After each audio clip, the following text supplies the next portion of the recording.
Welcome to Ira's Everything Bagel, where I talk with intriguing people about everything, their passions, pursuits, and points of view. Interested in building wealth? Well, everyone knows what an entrepreneur is, but how about a solopreneur? My guest today is Liz J. Steblay, president of the consulting firm Proco and author of Succeeding as a Solopreneur, 6 Keys to Taking the Leap, Winning Clients and Building Wealth, available on Barnes & Noble, Amazon, and all the usual places. For everything about Liz, go to sixkeys.info, sixkeys.info, and you can follow her on LinkedIn and X. And Liz, welcome to the show. Hi, welcome. Happy to be here. Thank you. Well, we have to start off with this term because I had never heard about it until I heard of you. Solopreneur. What is that? How does that differ from an entrepreneur? Well, of course, there's some similarities in that they're both about building and launching businesses. The difference is that as a solopreneur, you're not interested in having employees. You know, a lot of times people start as an individual and then they bring on employees and they want to be a boutique agency or a small business or a large business. But in the case of solopreneurs, they really just want to do the work that they love, make a good living, and call it a day. I like that concept. I guess I have subscribed to your philosophy without realizing it because I never really wanted to have a big business with X amount of employees. I just wanted to be able to function. But if it's solely up to you, what happens when you get sick or you oversleep or you're on vacation? How does all of that work? Yeah, that's part of the challenge. And that's one of the reasons why I wrote the book. Because it's not that easy. In fact, I often try to talk people out of it. It's the toughest job you'll ever have because you have to push your boundaries and there is no fallback plan. I remember once I was about to lead a webinar, and I came down to my office and about an hour before, and the internet wasn't working. So I rebooted the router. Right. And sure enough, router was dead. I'm like, oh, I don't have time to go to Best Buy and fiddle with all this. So now what am I going to do? So I whipped out my iPhone and said, free Wi-Fi near me, grabbed my laptop, went to a nearby coffee shop, and I did the webinar from there. Now, when you're self-employed, there's no IT help desk. That's true. You have to figure things out on your own. So it can definitely be stressful. And you mentioned vacations, Ira. Vacations are twice as expensive when you're self-employed because there's the cost of going to Hawaii or wherever you're going, but there's also the opportunity cost of not working or billing during the time that you're taking off. That's true. I was wondering if you created, before we started, I have a little checklist I go through with all of my guests.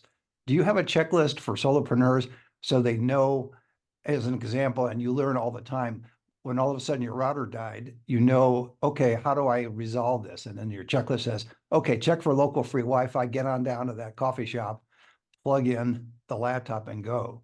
As a former private pilot, I'm a fan of checklists, but I don't have one for emergencies like that. Well, But there's an idea. I did write the book, 6 Keys to Success. So at least I did put some formula in there. Yeah, exactly. Well, if you might share with us some of the keys to success and how does it differ? Again, I have to go back to the entrepreneur because I really like your explanation. The solopreneur, it's all on you, and there's pluses and minuses. So clearly for you and for others that pursue what you're recommending, or not recommending, but what you're writing about, is that it's all on you, and all of the glory is all on you, and all of the expense and disasters are on you as well. Yes, that's true. But it's also can be as you probably know, it can also be the most rewarding job you'll ever have because you're doing the work that you love. You're not dealing with the corporate politics or big firm BS. And you really can have more control of your time. Like I tend to work Tuesday, Wednesday, Thursdays, middle of the day. I try to not schedule meetings on Mondays and Fridays, and it's just an easier pace of life.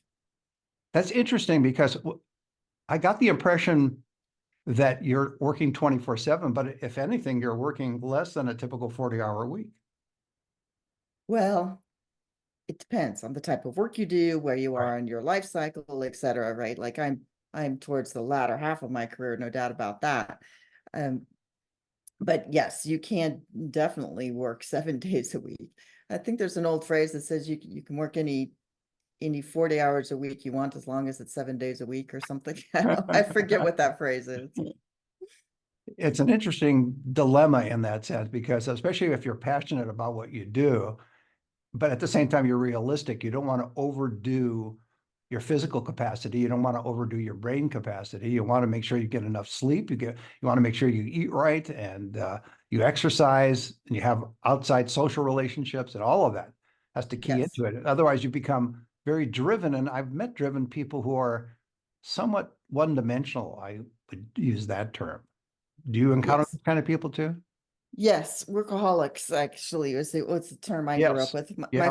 My father was a workaholic, and I've been accused of being that way myself in prior iterations of my career. And there are plenty of examples in the book of my own stories and those of other consultants who, you just can't keep going. What do you do? How do you push through? And that's always the challenge, isn't it? Because you're pushing through uncertainty, you're pushing through fear, you're pushing through fatigue in some cases, especially as you Yes. mentioned, as you've been doing it a while, you don't have the stamina or the energy that one would have in their 20s or 30s. However, you mentioned uncertainty and fear, and actually that's the first key in the book is be prepared to vanquish FUD, which is fear, uncertainty, and doubt. I always think of this as, I call it the FUD monster, and I picture this creature on my shoulder nibbling away at my confidence. And we've all had this from time to time. Some people call it imposter syndrome. Oh, who do you think you are to be able to launch your own business? You don't know anything about launching a business. You don't know how to price your services. You don't know how to write a contract. You don't know how to negotiate. And all of that chips away at your confidence. And so when you're first starting out, of course, it's larger than life. And this is why many people, I think the number is 57% of Americans would have an idea for the business, but 33% would rather skydive or because of that FUD, the Right, fear, right. uncertainty, and doubt. Now I've been self-employed 20 years and I still get FUD from time to time. It never fully goes away, but you can mitigate it. You learn to like manage it and tame it and say, okay, I know you're there to protect me, but I'm going to do this anyway. I've done the research. I can do this. And it does tend to shrink and dissipate. But yes, fear, uncertainty, and doubt is a constant of being self-employed. How do you handle it if you're neurotic and you just can't get organized in your head, because that would be really hard for a solopreneur. If you're neurotic and you can't stay on task, you can't concentrate on doing whatever you're doing in the consulting world or in some other kind of world. I heard you bring up a good point. Through my other organization, I have an educational organization called the Professional Independent Consultants of America. And I was coaching a very well-established executive, and he had been in high tech for 20 some odd years, and now he was stepping into solopreneurship. And he suffered from what I call the shiny object syndrome. He was in my boot camp, and he had homework. Every other week we met as a cohort, and he had to do his homework, and he never had his stuff done. And 1 week he was supposed to work on his website. He says, well, I got really distracted by enhancing the website I have for my real estate investment business. Long story short, 6 months later, he ended up going back to a full-time job. He just didn't have the focus to be able to, even with the structure of a boot camp and homework, he still could not work through it. He needed the structure of quarterly business reviews and weekly meetings with his team, and he needed the structure. So being self-employed is not for everybody. Yeah, and I guess that's the big point of your book. For people who are thinking about it, read the book so that you can decide whether this is for you or not. Can you address these issues? Because I think you're right. There are people who are much more comfortable in the workforce working for it could be a small company, it could be a major corporation. But the point is that they're working in a very structured environment, 40 hours a week, usually, unless you're in management. And then sometimes even in management, 40 hours to 50 hours a week. You're not dealing with stuff when you get home. You have a home life. When you're a solopreneur or entrepreneur, it's different because things can come up. For example, you may get a call from a client of yours and it's normal time for them wherever they're calling you from, but you have already called it a day. So you still have to address the issue because they're a client and they may have an issue you have to work out. Yes, there is no, everybody says, well, I want to be self-employed so I have more control over my time and I Yeah. can pick and choose my clients. Okay, to some extent, that's true, but if you're really providing good client service and the client has an emergency and it's a, Friday night at 8 p.m., yeah, I will handle it. And that's what leads to referrals and repeat business. Now there are ways to mitigate those types of emergencies. I think there's a story in the book called I call it have a wow meeting, a ways of working meeting. But when you first start, you say, okay, I'm a single mom. I don't work between the hours of 5 and 9 p.m. That's time for my kid. When she's in bed, I'll be back online and you'll get emails from me at 12, 1 o'clock in the morning. That's just how I roll. Uh, and so there are ways to mitigate some of those emergencies and manage client expectations. What are some of the things to think about before obviously deciding to run your own business?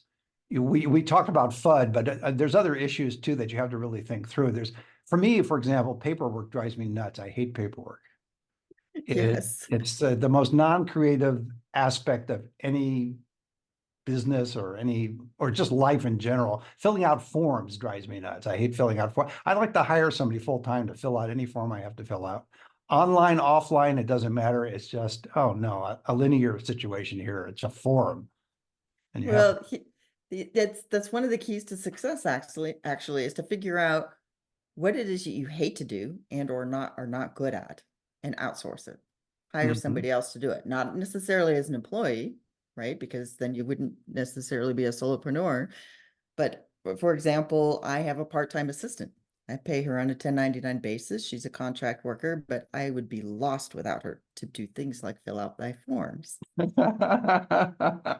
So you trust her with your information so she knows to fill out the form correctly. She has all of my information. She's Right. got my master password, all my other passwords. She logs in as me and various places. And it's the only way that I can continue to expand my business without having to do it all myself. Okay, let's flip that for a second. This independent contractor you have who is your assistant on an ongoing basis, what is it that she enjoys about doing those things that you absolutely hate and that I hate? What is it about people who can do that and not be put off by it? Maybe they don't enjoy it, but they're not stymied by it either. Well, we all have different personalities and different work styles. For example, one of the first things I ever outsourced was accounting. I am terrible at accounting, despite having an MBA. I used to manage my own books when I first started out as an independent consultant, and I would track everything in Quicken. I'd use categories, everything, no problem. Right. But twice I would put it in Quicken that I had transferred money from the business to my personal account. Mhm. Twice I forgot to actually transfer the money. And I said, okay, this is a problem. I need to hire somebody to do this. Right. But there are people out there that obviously love keeping track of the money. And in the case of my assistant, she's the type of person who doesn't like to be front and center and in the spotlight. She prefers to keep everything running smoothly in the background, and this is what makes her happy. So it's a perfect match. Yeah, it's a win-win situation, to use a terrible cliche, but it's apropos in this kind of situation. What do you see people doing when they first set up their business? What's a mistake or more than one mistake that people tend to do? Do they not think out a business plan? Do they forget to do one element that they should always put front and center, maybe carving out time for themselves or filing I'd say paperwork, whatever it happens to be?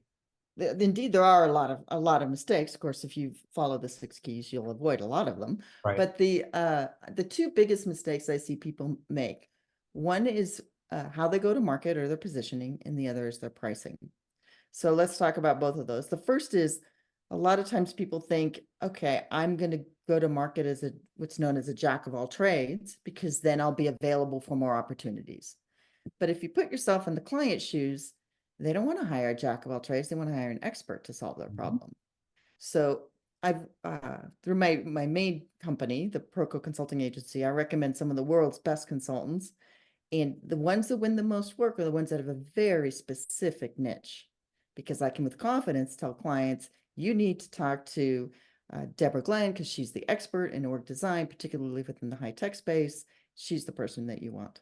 So Mhm. the more you can define your niche and how you help clients or how you help people, the more likely you'll win more work. So Well, that's the number one. So that's the first mistake. let me play devil's advocate though. What happens when, just as the horse and buggy went away and cars came in, if you have an expert or a specialist in one thing as a consultant, but that goes away, what happens to that consultant? They have to learn something totally new.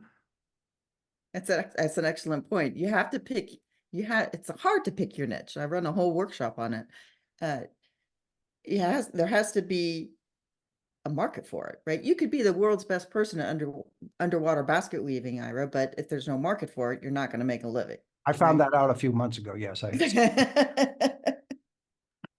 So it is difficult to pick a niche.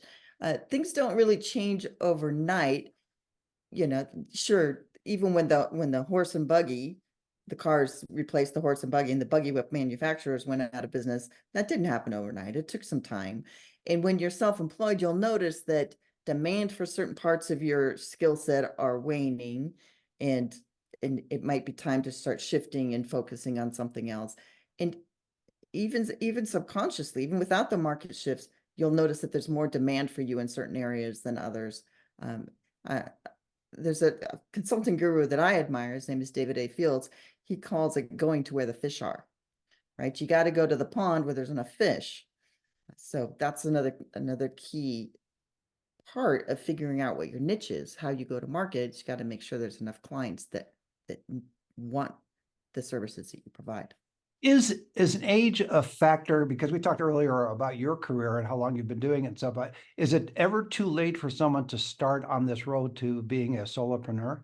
No, actually, I think uh, I coach a lot of people through the Professional Independent Consultants of America. A lot of people could retire, have retired, but don't want to, right? They've got enough money. In fact, there's a story in the book. I was coaching the former president of Sony Electronics, and he had been retired about 6 months, and he was bored out of his mind. He's like, I played enough golf, and he says, I just have a lot more to offer, but I don't quite know what and how to do it.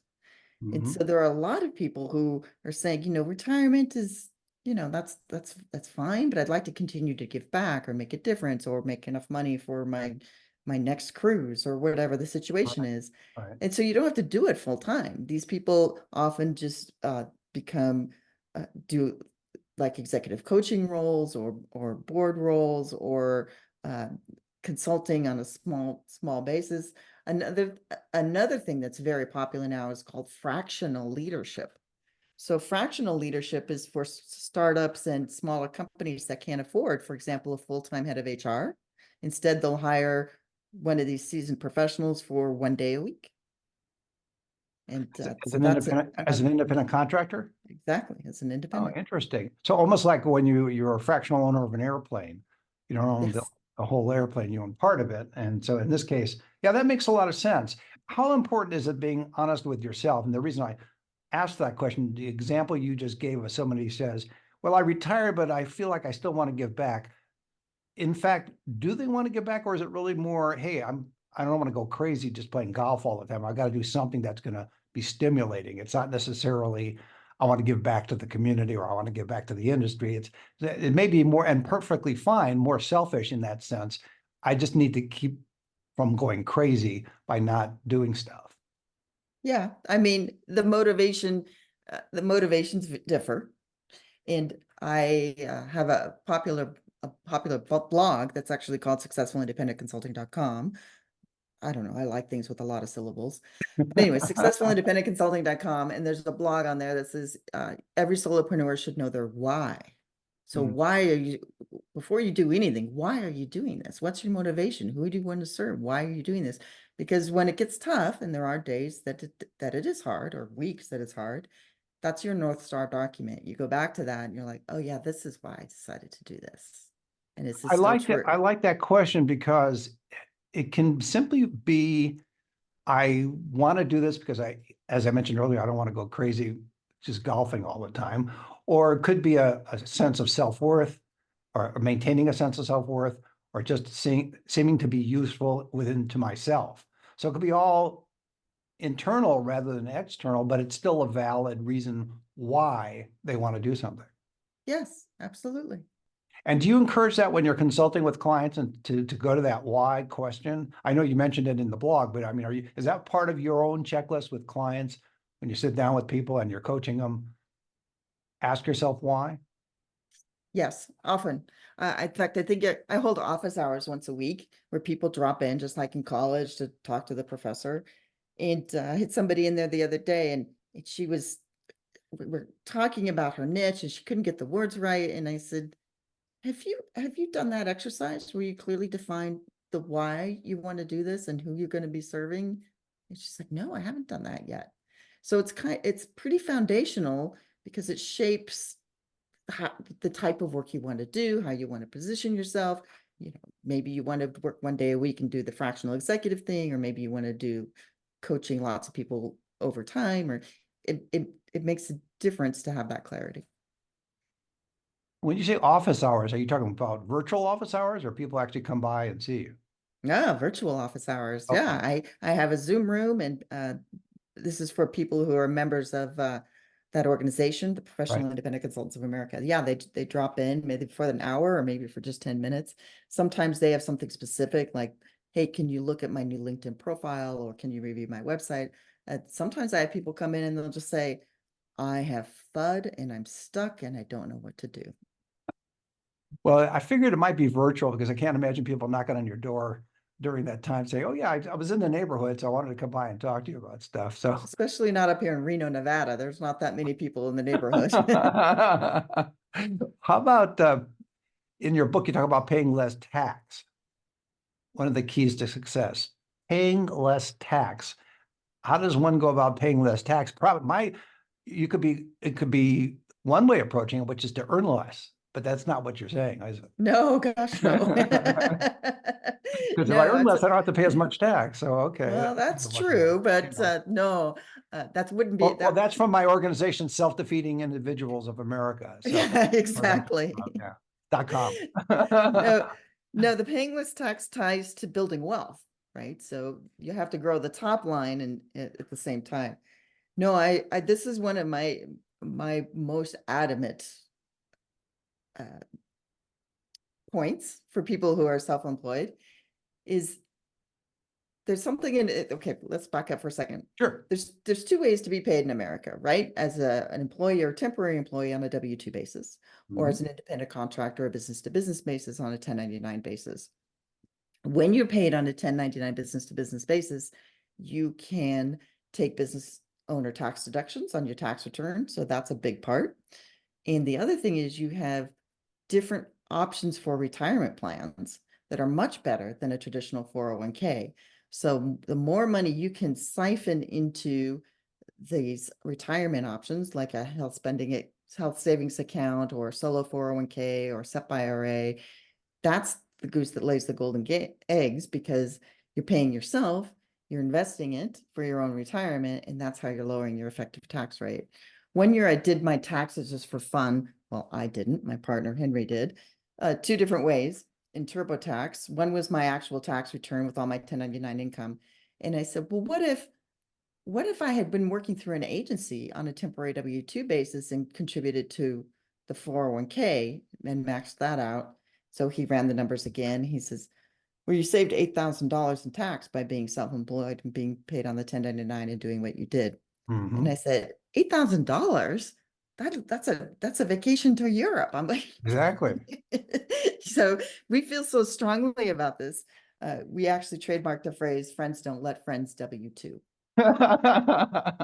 Unless they absolutely have to, I guess, in that sense. Mm-hmm. You mentioned on LinkedIn and social media in general. How important is a place in social media in terms of one's business? So you could be, I know you mentioned specifically LinkedIn as one of them, and the people can follow you on LinkedIn as well. Why LinkedIn versus Facebook or X or any other social media, Instagram, et cetera? It does depend on the type of work you do, but the reason why I am so adamant about LinkedIn being what I call your storefront window is that when you do a Google search on your name, if you have a LinkedIn profile, it's going to be one of the top 3 results that pops up. So if you've been referred to somebody, all right, let's say you've been referred to somebody as I don't know, an executive coach or a financial planner. Right. And they're like, well, who is this guy? And they do a Google search, they're going to go to LinkedIn. And so that's why LinkedIn is so important. Also, it depends on who your clients are, though. If you're a solopreneur and you specialize in interior design, Instagram might be your choice because you can show photos of different home elements or design choices, or it's a more visual business. So Instagram would be a more appropriate emphasis Although if you you were in can that show type of photos business. and videos on LinkedIn, but you're right, Instagram is primarily visual. Yes, exactly. Most people that I work with or that I coach, and most solopreneurs I know are either executive coaches, financial planners, or independent consultants, or Hmm. even these fractional executives, if you will. And so they're working more in corporate America, and LinkedIn is where that type of work happens. Uh, I do want to point out, though, I was coaching somebody the other day, and she's in Minnesota. She's actually in Milwaukee, and she says, sometimes they call this small walkie because it's all about who you know and the network here in Milwaukee. And she focuses on helping small to mid-sized businesses with their strategic planning and growth. And I said, small business owners probably aren't on LinkedIn very much. They are probably at Chamber of Commerce meetings or local networking things, and that's probably where you're going to find your people. One last thing before I let you go. It is a world these days, it seems to be, of consultants and entrepreneurs, and I like the fractional executive approach as well. But how do you distinguish yourself as a consultant or solopreneur when there are so many others out there trying to do the same exact thing? Yes, that's why I call it know your niche. There's it's the old phrase, which was invented, I think, in the 90s. Tom Peters might have even invented it, I'm not sure, called personal branding. And I hate the phrase. It sounds very fluffy, but it's true. You have to be memorable and be known for something. There has to be something about you that makes you so memorable. So like Ira, for you, it's like bagels, right? Exactly. And for you, it's obviously a solopreneur.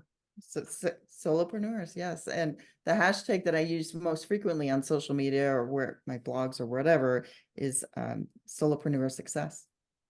Yes, yeah, I like that. Well, that's a great way to leave it. My guest has been Liz J. Steblay, president of the consulting firm Proko, that's Proko, and author of Succeeding as a Solopreneur, 6 Keys to Taking the Leap, Winning Clients, and Building Wealth. It's available on Amazon, Barnes & Noble, and all the usual places. And for everything about Liz, go to 6keys.info, 6keys.info, and follow her on LinkedIn and X. And Liz, thanks for being on the show.